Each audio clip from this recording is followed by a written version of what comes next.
حمل عورتوں کی زندگی میں ایک الگ خوشی لاتا ہے، لیکن کبھی کبھی چیزیں ہمارے مطابق نہیں ہوتی، اس لیے یہ بہت ضروری ہے کہ ہم اس آنے والے وقت کے لیے ہر طرح سے تیار رہیں۔ ڈلیوری کے بارے میں ہم سب نے نارمل ڈلیوری، سیزیرین ڈلیوری اور کبھی کبھی انڈیوس لیبر کے ذریعے ہونے والی ڈلیوری کے بارے میں سنا ہے۔ آخر ڈاکٹرز لیبر کیوں انڈیوس کرتے ہیں؟ اگر یہ سوال آپ کے ذہن میں بھی ہے تو اس ویڈیو میں ہم آپ کو اس سے متعلق تمام تفصیلات بتائیں گے۔ یہ سب ڈلیوری سے پہلے سمجھ لینا بہت ضروری ہوتا ہے تاکہ پیدائشی عوامل کے وقت آپ ہر طرح سے تیار ہوں۔ انڈیوس لیبر میں ڈاکٹر دوا یا دیگر طبی طریقوں کی مدد سے رحم میں سکڑاؤ پیدا کرتے ہیں۔ اس کا مقصد بچے کو جنم دینے کے عمل کو شروع کرنا ہوتا ہے۔ لیبر انڈیوس کیوں کرنا پڑتا ہے؟ ڈاکٹرز کئی وجوہات کی بنا پر لیبر انڈیوس کرنے کا مشورہ دے سکتے ہیں، جیسے حمل کی مقررہ تاریخ گزر جائے یا لیبر شروع ہونے سے پہلے پانی کی تھیلی پھٹ جائے۔ ایسے میں خطرہ کم کرنے کے لیے لیبر انڈیوس کرنا ضروری ہو سکتا ہے۔ ہائی بلڈ پریشر، حمل کے دوران شوگر یا بچے میں تناؤ کی علامات جیسی صورتوں میں لیبر انڈیوس کرنا ضروری ہو سکتا ہے۔ اگر اس سے پہلے ماں کا کوئی بچہ نہ بچ پایا ہو تو بھی انڈیوس کرنا ضروری ہوتا ہے۔ الٹرا ساؤنڈ میں بچے سے متعلق کوئی پیچیدگی کا پتہ لگنا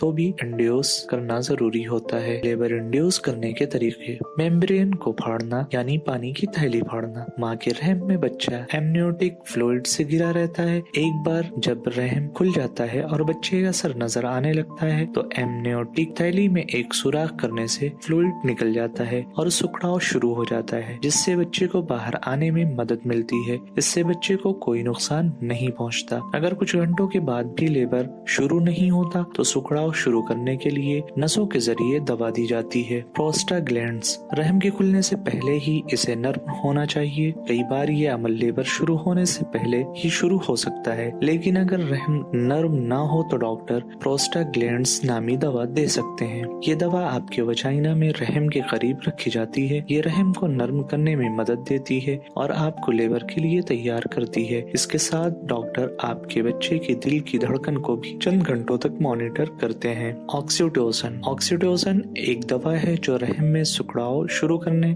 یا سکڑاؤ کو مضبوط کرنے کے لیے نسوں کے ذریعے دی جاتی ہے۔ ڈاکٹر آپ کے بچے کی دل کی دھڑکن اور آپ کے سکڑاؤ کو مانیٹر کرتے ہیں تاکہ یہ یقینی بنایا جا سکے کہ سکڑاؤ اتنے مضبوط تو نہیں کہ وہ بچے کو نقصان پہنچا سکیں۔ اگر ٹیسٹ سے پتہ چلے کہ بچے کو نال سے کافی آکسیجن اور خوراک نہیں مل رہی تو ایسی حالت میں آکسیٹوسن کا استعمال نہیں کیا جاتا۔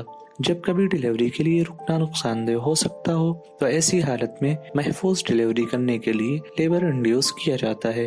انڈیوسڈ لیبر سے ہونے والی پریشانیوں اور فوائد کے بارے میں اپنے ڈاکٹر سے بات کر کے ہی کوئی فیصلہ لیں۔ ایسے ہی ہیلتھ ٹپس کے لیے ہمیں فالو کریں۔